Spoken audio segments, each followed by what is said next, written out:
Merci de rester fidèle au programme de la RTS2. Il est midi passé de quelques minutes sur nos antennes. L'heure de Midi Max, c'est parti pour le sommaire.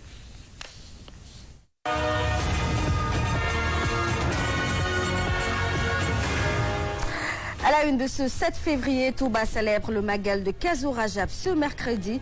La manifestation religieuse commémorant la naissance du deuxième calife des Mourides, Serigne Fallou Mbacké. À cette occasion, plusieurs talibés mourides affluent vers la cité religieuse.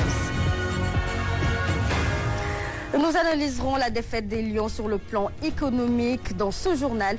Un coup dur notamment pour les vendeurs de maillots qui peinent à écouler leurs marchandises et ainsi récupérer leur investissement.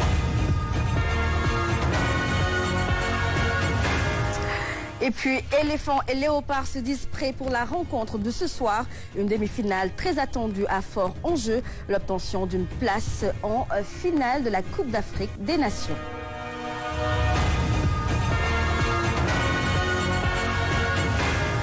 Mesdames et messieurs, bien le bonjour chez vous et bienvenue dans ce journal que nous débutons avec le Magal de Kazu Rajab où la naissance du guide religieux Serigne Fallou Mbacké célébrée ce mercredi 7 à travers le monde. Pour rappel, le deuxième khalife général des Mourides est né au quartier Darussalam à Mbacké en 1888, une nuit qui coïncide aussi avec le retour du prophète Mohammed de son voyage nocturne, lequel consacre les 5 prières quotidiennes, un des piliers de l'islam. L'homme au parcours miraculeux, communément appelé Borom Naam Mouam, qui était le représentant de Cheikhoul Khadim de 1945 à 1968, s'est illustré grâce à ses bienfaits. Il acta l'achèvement de la construction et l'ouverture de la grande mosquée en 1963, notamment. Sa naissance, une nuit bénite, a été chantée par Serigne Touba dans ses Chassidas. Nous reviendrons plus amplement sur cette célébration avec nos envois spéciaux délocalisés ou plutôt déployés dans la cité religieuse. Parlons à présent des cordonniers. Ils sont nombreux à exercer leurs activités à la rue 11 de l'avenue Blaise Diagne de la Médina. Ils rivalisent d'ingéniosité avec leur création. Notre reporter Hadi Terama Diatta y a fait un tour. Médina, rue 11 de l'avenue Blaise Diagne, des cordonniers qui s'attellent. À leur côté, des chaussures de différentes couleurs fabriquées à la main par des cordonniers avec beaucoup de créativité. Dans la pratique depuis plus de 60 ans, ce cordonnier est d'avis qu'il propose de la qualité, cause pour laquelle les clients viennent de partout pour acheter leurs produits.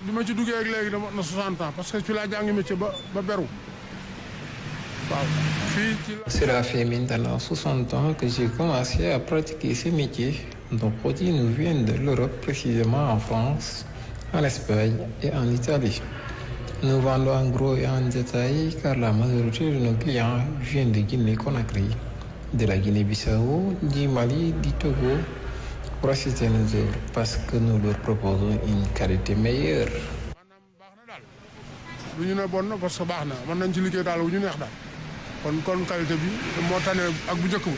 Tenant son outil de travail à la main, ce jeune savetier confirme la qualité de leur production à travers la longévité de leurs utilisations. Ainsi, pour ce dernier, les prix varient. Les prix dépendent de la qualité du produit. C'est seules les chaussures que nous fabriquons peuvent durer longtemps pendant leur utilisation car la matière est d'une bonne ressort. La clientèle extérieure est plus massive et on rend grâce à Dieu.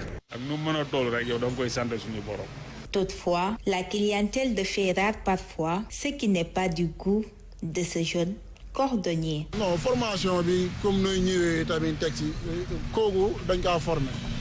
Nous avons été formés depuis tout petit et maintenant on pratique le métier avec expérience en fabriquant les chaussures avec talons et des nu-pieds. Cependant, ce n'est pas facile parfois de produire et de ne pas avoir d'assez d'heures. La cordonnerie est un travail très noble qui a besoin d'un apprentissage pointu. Pour ces cordonniers, le métier nourrit son homme surtout, avec les commandes qui sont faites par les clients de tous les jours. Direction la capitale du rail où les populations renouent avec le théâtre populaire. La pièce Djeridjor Ndella a été présentée par l'association des artistes comédiens du théâtre sénégalais. Une pièce écrite par un fils de Thiès, en l'occurrence Gorgui Alioune Diouf, et jouée par ses cadets de la ville. Une heure de scène théâtrale très appréciée par le public venu nombreux tous au théâtre. C'est avec Fatoumata Banelba.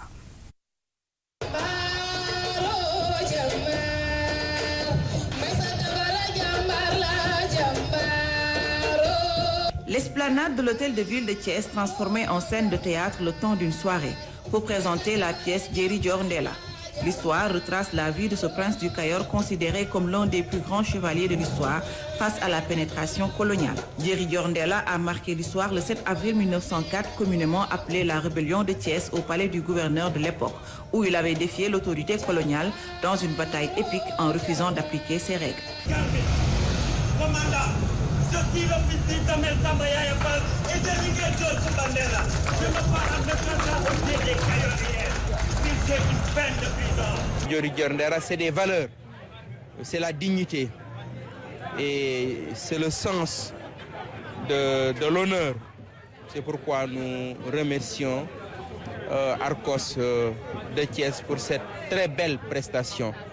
Et en tant que maire de Thiès, j'en ai profité, discuter, échanger avec eux pour qu'on puisse avoir d'autres spectacles, parce que Thiès est resté une ville culturelle. Pourquoi Djeridjor Ndella? Nous avons voulu commencer par Djeridjor Ndella, parce que Djeridjor Ndella, la version que nous allons jouer, a été écrite par un de nos pères, un fils de Thiès, le doyen Gorgui Alioune Diouf.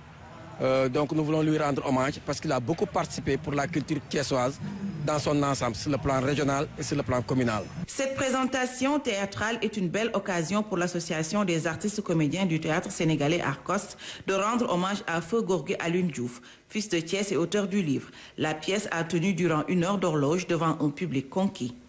J'ai fait convoquer Djeri Fall et Sagnebe. Ils ne vont pas tarder à se présenter ici. Bonjour.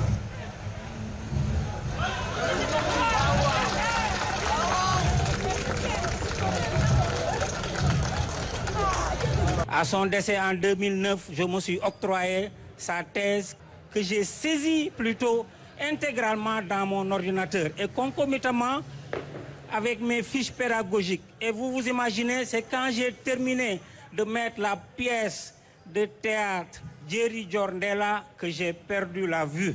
La pièce de théâtre est maintenant disponible en braille pour les aveugles, en gros caractères pour les malvoyants et en support audio DAISY EPUB pour toutes les personnes qui ont les difficultés de lecture.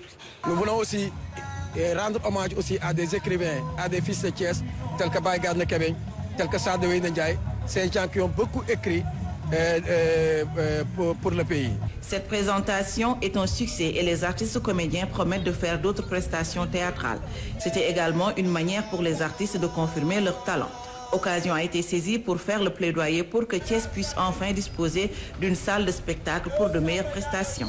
Car le théâtre, considéré comme le père des arts, se meurt à petit feu au profit des téléfilms. Place à l'actualité sportive, demi-finale de la CAN. La Côte d'Ivoire prête pour la grande marche. La confiance est le maître mot au sein de l'équipe. Mais il y a encore des choses à améliorer, en plus des absences auxquelles l'équipe devra faire face. La chère Modramé. Faye veut une équipe de Côte d'Ivoire conquérante et non à réaction. Contre le Sénégal et le Mali, les éléphants ont à chaque fois été menés au score. Contre la RDC, il ne veut pas d'un tel scénario.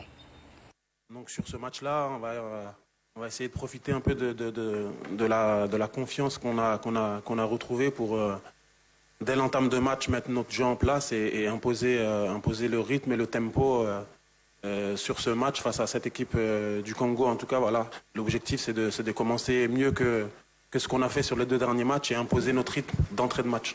Pour jouer son football, la Côte d'Ivoire va devoir appliquer les consignes du coach selon Max-Alain Gradel. L'ancien champion d'Afrique assure que le groupe en est conscient. À une marche de la finale, les éléphants devront être au top.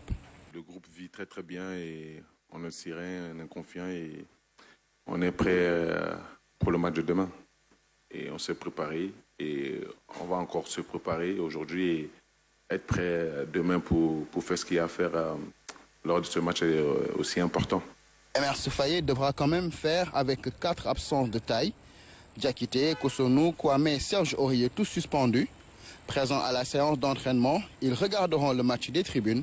L'entraîneur des éléphants n'en est pas pour autant inquiet. C'est bien sûr, c'est toujours une perte de perdre des joueurs dans un groupe, mais les autres vont se battre et serrer les dents pour faire leur part de travail et essayer de nous qualifier pour la finale. Autre facteur avec lequel il devra faire, c'est la pression. À Ebimpe, la Côte d'Ivoire a essuyé 2 revers, dont un très humiliant contre la Guinée équatoriale. La plaie est peut-être guérie, mais pas le traumatisme. Sur le terrain d'entraînement, les joueurs affichent confiance et sérénité, mais au stade, l'ambiance sera différente. On va dire qu'il y avait plus de pression sur les 2 précédents matchs que sur le match de demain, même si c'est un match qui est plus important parce que c'est une demi-finale, c'est pour une place pour aller en finale. Donc oui, la pression, elle y est, mais quand vous faites cette compétition, que vous arrivez dans les matchs à élimination directe, tous les matchs ont leur part de pression. Donc celle-ci, on va la gérer en se disant qu'on n'est pas loin de la finale et surtout de là où on vient. Je pense que ce serait dommage de se mettre la pression et de ne pas jouer le match de demain à fond. En 2015, la Côte d'Ivoire avait sorti la RDC pour se hisser en finale et décrocher le Graal. L'histoire va-t-elle se répéter ou pas? Une chose est sûre, les léopards vendront leur peau au prix fort. Les éléphants donc prêts pour la marche en avant de ce soir. Et de son côté, le sélectionneur de la République démocratique du Congo, Sébastien Desabre, s'attend à un match indécis face au pays hôte. Suivons ce compte rendu d'Ibrahim Mboupa. 9 ans que la RDC n'avait pas atteint une demi-finale de Coupe d'Afrique. La dernière fois, c'était face à la Côte d'Ivoire en 2015. En 2024 aussi, face aux éléphants, chez eux. Un contexte différent, peut-être des approches différentes.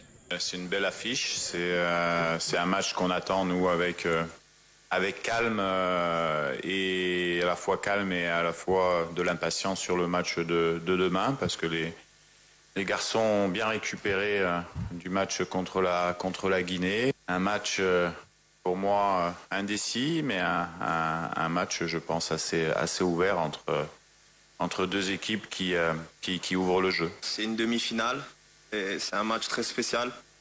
Après beaucoup de pression, je sais pas, pour moi ça reste un match comme les autres. Et on aimerait faire le mieux dans tous les matchs et aussi dans ce match-là.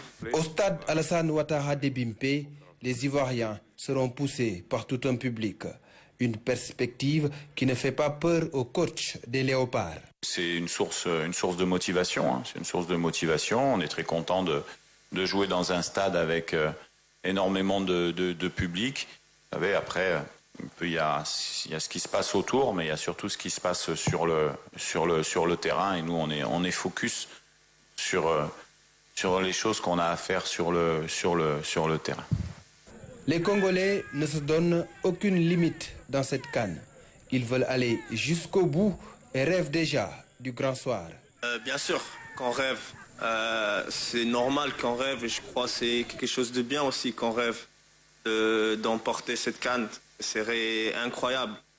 Et je crois que c'est une normalité que tout le monde, entre nous, on se parle aussi.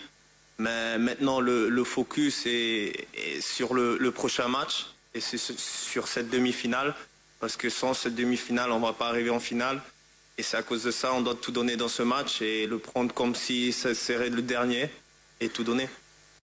La République démocratique du Congo reste invaincue depuis le début de la compétition. L'équipe a marqué 6 buts et en a encaissé 2. 20 joueurs sur 24 utilisés par Sébastien de Sabre. Gaël Kakuta, forfait en quart de finale à cause d'une contracture aux ischios, est disponible pour aller défier la Côte d'Ivoire. Scène insolite à la fin de la conférence de presse, une consoeur ivoirienne de la RTI a soufflé les bougies de son gâteau d'anniversaire. Voilà donc léopard et éléphant, rendez-vous est donné ce soir à 20h GMT sur nos antennes. Parlons à présent de la défaite en 8e de finale des Lions de la Teranga. Défaite toujours difficile à digérer, notamment pour les vendeurs de maillots qui voient leur investissement s'envoler avec le rêve brisé de la 2e étoile. Les commerçants au marché Sandaga et Petersen réagissent à cette situation. Notre reporter Mamkoudia Samb leur a tendu son micro.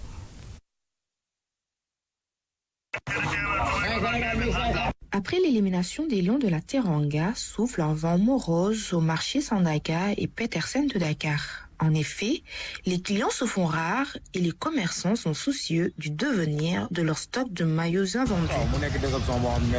C'est une grande déception de voir les Lions s'arrêter en si bon chemin. Mais on s'en remet à Dieu.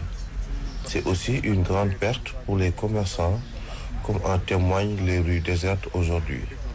Les clients sont découragés par la défaite.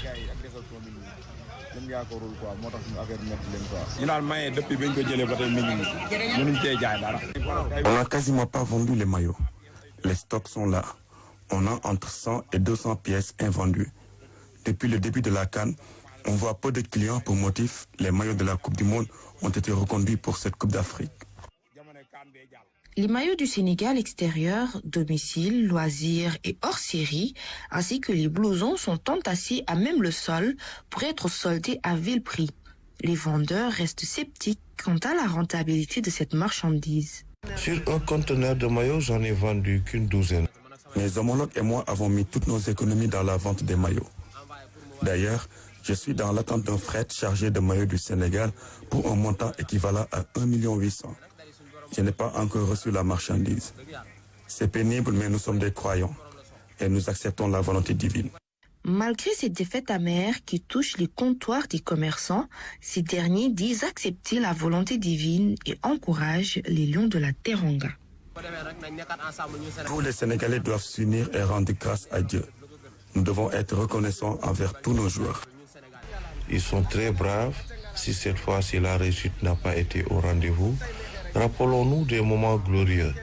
On n'a rien à reprocher ni à Aliou Cissé, ni à ses hommes. C'est Dieu qui nous a gratifiés d'une victoire à l'édition précédente. Il en a décidé autrement pour cette année. À ces vendeurs, mesdames et messieurs, c'était là donc l'essentiel de l'actualité de ce 7 février. Merci de nous avoir suivis. Rendez-vous prochainement sur nos antennes.